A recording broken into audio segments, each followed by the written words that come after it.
అప్పుల బాధలు వెంటాడుతున్నాయా? అయితే 6 JVR వారి జాతిరత్నాలు ధరించండి. వెల్కమ్ బ్యాక్ టు మనం టీవీ. నేను మీ పవన్ పేస్వడ. ఉత్తర భారతాన్ని అకాల వర్షాలు ముంచెత్తుతున్నాయి. ముఖ్యంగా హిమాచల్ ప్రదేశ్, ఉత్తరాఖండ్ వంటి రాష్ట్రాల్లో వర్షాలు అతలాకుతలమైనటువంటి పరిస్థితిని సృష్టిస్తున్నాయి. రాష్ట్ర వ్యాప్తంగా భారీ నుంచి అతి భారీ వర్షాలు కురుస్తున్న నేపథ్యంలో లోతట్టు ప్రాంతాలు జలమయమయ్యాయి. ఉత్తరాదిని భారీ వర్షాలు ముంచెత్తుతున్నాయి. ముఖ్యంగా హిమాచల్ ప్రదేశ్, ఉత్తరాఖండ్ల రాష్ట్రాలను భారీ వర్షాలు, భారీ వరదలు కుదిపేస్తున్నాయి. అయితే హిమాచల్ ప్రదేశ్లోని 10 జిల్లాలకు వాతావరణ విభాగం వరద హెచ్చరికలు జారీ చేసింది. అటు సిమ్లాలో ఓ 5 అంతస్తుల భవనం నేల కొరికింది. ముందుగానే అధికారులు చర్యలు తీసుకోవడంతో పెను ప్రమాదమే తప్పినట్లయింది. ప్రాణ నష్టం తప్పింది.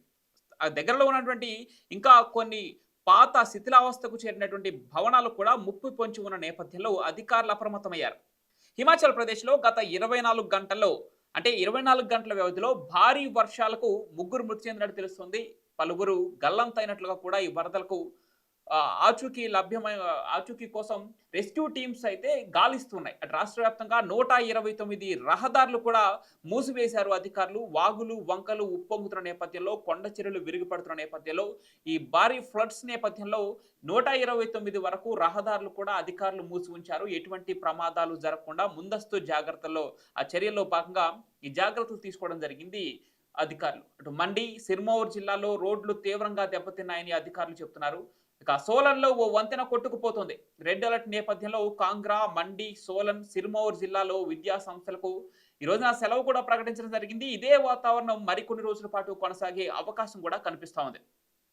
అయితే ఈ ఏడాది వర్షాకాలం ప్రారంభం నుంచే రాష్ట్రంలో దాదాపుగా అంటే వరదల నేపథ్యంలోనే దాదాపుగా 20 మంది మృతి చెందినట్లు అధికారులు తెలుపుతున్నారు. అధికారులు ధృవీకరించిన దాని ప్రకారం 20 మంది మృతి చెందారు. పలువురు గల్లంతయ్యారు.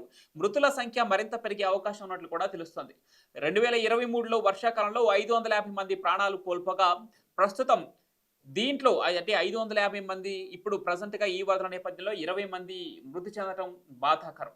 అటు చూసుకుంటే ఇక చార్ధామ్ యాత్రకు సంబంధించి కూడా కీలక అప్డేట్ అందుతుంది. ఉత్తరాఖండ్లో వరదల కారణంగా నిలిచిపోయినటువంటి చార్ధామ్ యాత్ర ఈ రోజున పునఃప్రారంభమైంది. అయితే నిన్నటి వరకు వరదల నేపథ్యంలో 24 గంటల పాటు ఈ నిషేధాన్ని ఉంచారు. ఈ 24 గంటల తర్వాత వరదలు కొద్దిగా తగ్గుముఖం పట్టడంతో ఈ యాత్రను పునఃప్రారంభిస్తున్నట్లు అధికారులు ప్రకటించారు. ఉత్తరకాశీ జిల్లాలో కుంభవృష్టి కారణంగా అటు యమునోత్రి జాతీయ రహదారిలోని సిలాయి బైండ్లో ఆదివారం అంటే నిన్న కొండ చర్యలకు విరిగిపడిన విషయం తెలిసిందే. పలువురు గాయపడినట్టు తెలుస్తుంది. అందులో ఒకరు మృతి చెందినట్లుగా కూడా తెలుస్తుంది. నిర్మాణంలో ఉన్న ఓ హోటల్ కుప్పకూలింది. మీరు చూడొచ్చు, ఇందాక 5 అంతస్తుల భవనం ఎలా అయితే కుప్పకూలిందో ఇక్కడ నిర్మాణంలో ఉన్న ఒక హోటల్ కూడా కుప్పకూలినట్టు తెలుస్తుంది. దీంట్లో కూడా గల్లంతైనటువంటి 7గురి ఆచూకీ కోసం గాలింపు చర్యలు అయితే ముమ్మరం చేశారు. ఇంత భారీ వరదల నేపథ్యంలో వారు బతికుండే అవకాశం కూడా లేదని అధికారులు అయితే చెబుతున్నటువంటి మాత్రం యమునోత్రి రహదారికి మరమ్మతులు కూడా చేపట్టినట్లు తెలుస్తోంది. ఇక చూసుకుంటే హిమాచల్ ప్రదేశ్లో మొన్ననే మనం చూసాం టిబెట్, అదేవిధంగా కులు మనాలి హిందూ టిబెట్ జాతీయ రహదారిపై వరదలు వచ్చిన నేపథ్యంలో ఆ రహదారిని కూడా మూసి ఉంచినటువంటి పరిస్థితి నెలకొంది. ఆ వరదలు కొంత తగ్గాయనుకునే లోపే ఇటు ఉత్తరాఖండ్, హిమాచల్ ప్రదేశ్లో మరొకసారి భారీ వర్షాలు కమ్మేయడంతో వరద ఉధృతి మరింత పెరిగే అవకాశం కనిపిస్తుంది. ఇప్పటికే కొండ చర్యలు విరిగిపడి లోతట్టు ప్రాంతాల ప్రజలకు కొంత అలర్ట్ని అయితే జారీ చేశారు. ఎన్డీఆర్ఎఫ్ బృందాలు, ఎస్డీఆర్ఎఫ్ బృందాలు, రెస్క్యూ టీమ్స్ ఇప్పుడు సహాయక చర్యల్లో పాల్గొంటున్నాయి. మన స్క్రీన్ పైన క్లియర్గా చూడవచ్చు.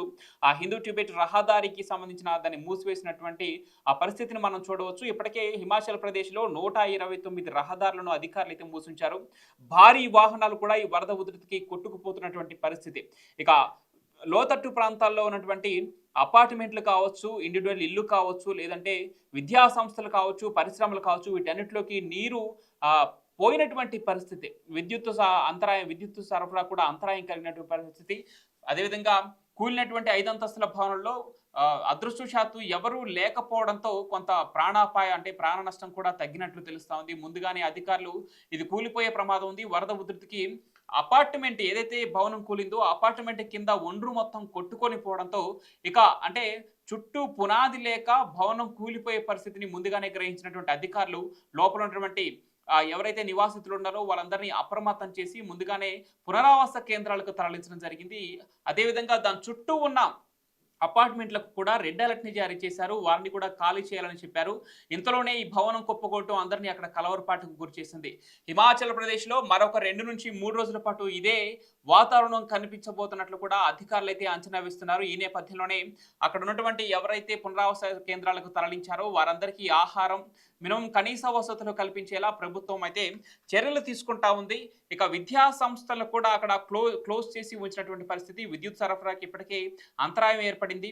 ఈ రకంగా చూసుకుంటే హిమాచల్ ప్రదేశ్, ఉత్తరాఖండ్‌లో అటు చార్ధామ్ యాత్ర కూడా 24 గంటల పోస్ట్‌పోన్ తర్వాత అంటే 24 గంటల నిషేధం విధించిన తర్వాత తిరిగి మళ్ళీ అమలు చేయబడింది. ఇక అక్కడ ఉన్నటువంటి ప్రయాణికులు కూడా అంటే ప్రాణాలను అరచేతిలో పెట్టుకునే యాత్ర చేస్తున్నటువంటి పరిస్థితినైతే మనం చూడవచ్చు.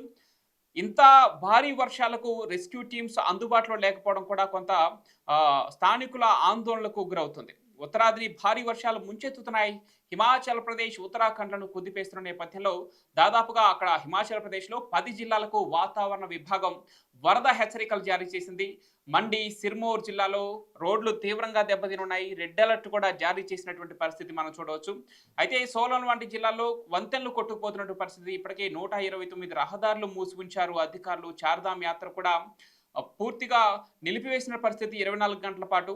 అంటే ఉత్తరాఖండ్ రాష్ట్రాల్లో కూడా ఇటీవల రాచి కుండపోత వర్షాలు కురుస్తున్నాయి. ఉత్తరాఖండ్‌లో కూడా మనం ఇందాక చెప్పుకున్నట్టు చార్ధామ్ యాత్రను ఇప్పటికే నిలిపివేసినటువంటి పరిస్థితి. తిరిగి పునఃప్రారంభించినా కూడా ఎంతసేపు జరుగుతుందనేది చెప్పలేనటువంటి పరిస్థితి. కొండ చర్యలకు విడిపడుతున్న నేపథ్యంలో ప్రయాణికులు ఎవరికీ ప్రాణాపాయం కలగకుండా అధికారులు ముందుగానే చర్యలు తీసుకుంటున్నారు.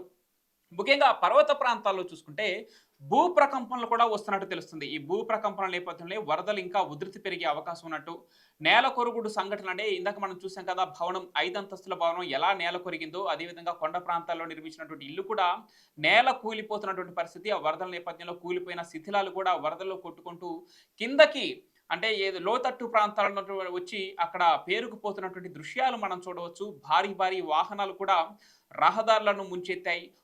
వంతెనలు ధ్వంసం అవుతున్నాయి. పరిస్థితి మరింత దిగజారే అవకాశం ఉండటంతో అటు అధికారులు కూడా అప్రమత్తమయ్యారు. ముఖ్యంగా 17 మంది అంటే 17-20 మంది ఇప్పటికే మరణించారు. ఇంకా ఎంతమంది గల్లంతయ్యారో తెలియని పరిస్థితి. అటు వ్యవసాయ భూములకు కూడా భారీగా నష్టం వాటిల్లుతోందని అధికారులు, స్థానికులు కూడా ఆవేదన వ్యక్తం చేస్తున్నారు. దగ్గర దగ్గర ఈ నష్టం 100 కోట్ల మేర ఉంటుందని కూడా మంత్రి చెబుతున్నటువంటి పరిస్థితి. అధికారులైతే సహాయక చర్యలు ప్రారంభించినా కూడా వర్షపాతం ఎక్కువగా ఉండటంతో రక్షణ చర్యలకు కూడా అటు ఆటంకాలు కూడా ఎదురవుతున్నట్టు తెలుస్తా ఉంది. ఇక మరోపక్క చూసుకుంటే సహాయక బృందాలు పనిచేయడమే కష్టంగా మారిందని కూడా అధికారులు చెబుతున్నటువంటి పరిస్థితి నెలకొంది. హిమాచల్, ఉత్తరాఖండ్ ప్రస్తుతానికైతే ఈ యొక్క భారీ వర్షాలతో అతలాకుతలం అవుతున్నటువంటి పరిస్థితిని అయితే మనం స్క్రీన్ పైన క్లియర్గా చూడవచ్చు. కొండ ప్రాంతాల నుంచి వస్తున్నటువంటి ఆ వరదను మనం క్లియర్గా చూడవచ్చు. భారీ భారీ వాహనాలు కావచ్చు, విరిగిపడినటువంటి కొండ చర్యలు కావచ్చు, కూలిపోతున్న భవనాల శిథిలాలు కూడా లోతట్టు ప్రాంతాలకు ఏ విధంగా కొట్టుకొస్తున్నాయో మన స్క్రీన్ పైన క్లియర్గా చూడవచ్చు. ఇప్పటికే 20 మంది మృతి చెందిన నేపథ్యంలో 2023లో ఇలాంటి వరదలే సంభవించి 550 మంది స్థానికులు కావచ్చు, అక్కడ నివాసం ఉంటున్నారు కావచ్చు, లోతట్టు ప్రజల ప్రాంతాలు కావచ్చు, 550 మంది మరణించడం ఎంతో బాధాకరం. ఇప్పుడు ఈ వరదలు వస్తున్న నేపథ్యంలో అప్పుడు 2023లో జరిగిన సంఘటన ఏమైనా పునరావృతం కాబోతుందా అని స్థానికులు కూడా భయాందోళనలు వ్యక్తం చేస్తున్నటువంటి పరిస్థితి మనం చూడవచ్చు. మళ్ళీ ఇంకా ఇదే వరదలు రాబోయే 48 గంటల పాటు కొనసాగే అవకాశం ఉండటంతో వాతావరణ శాఖ కూడా హెచ్చరికలు జారీ చేస్తుంది. ఇప్పటికే 10 జిల్లాలకు, హిమాచల్ ప్రదేశ్లో ఉన్న 10 జిల్లాలకు రెడ్ అలర్ట్‌ను కూడా జారీ చేసింది. అదేవిధంగా హిమాచల్ ప్రదేశ్‌లో కులు, మనాలి ఇట్లాంటి జిల్లాలకు, ముఖ్యంగా కులు, మనాలి ప్రాంతాలకు పర్యాటకులకు ఎక్కువగా వచ్చి అక్కడ చల్లటి వాతావరణం ఆస్వాదిస్తూ ఉంటారు. అందుచేతనే అధికారులు కూడా అప్రమత్తమయ్యారు. టూరిస్టులకే కాదు అటు స్థానికులకు కూడా ఎలాంటి ప్రాణాపాయ స్థితిని కలగకుండా ముందుగానే రెస్క్యూ బృందాలను రంగంలోకి దించారు. రెస్క్యూ బృందాలు తమ పని తాము చేసుకుంటూ పోతున్నారు. ఇప్పటికే లోతట్టు ప్రాంతాల ప్రజలను పునరావాస కేంద్రాలకు తరలించారు. ఆకస్మికంగా వరదలు సంభవించే అవకాశం ఉండటంతో ప్రయాణాలకి వ్యతిరేకిస్తున్నారు అక్కడ అధికారులు కూడా. కొన్ని రోజుల పాటు వీటికి నిషేధం ఉంటుంది అని కూడా అధికారులు చెప్తున్నటువంటి పరిస్థితి.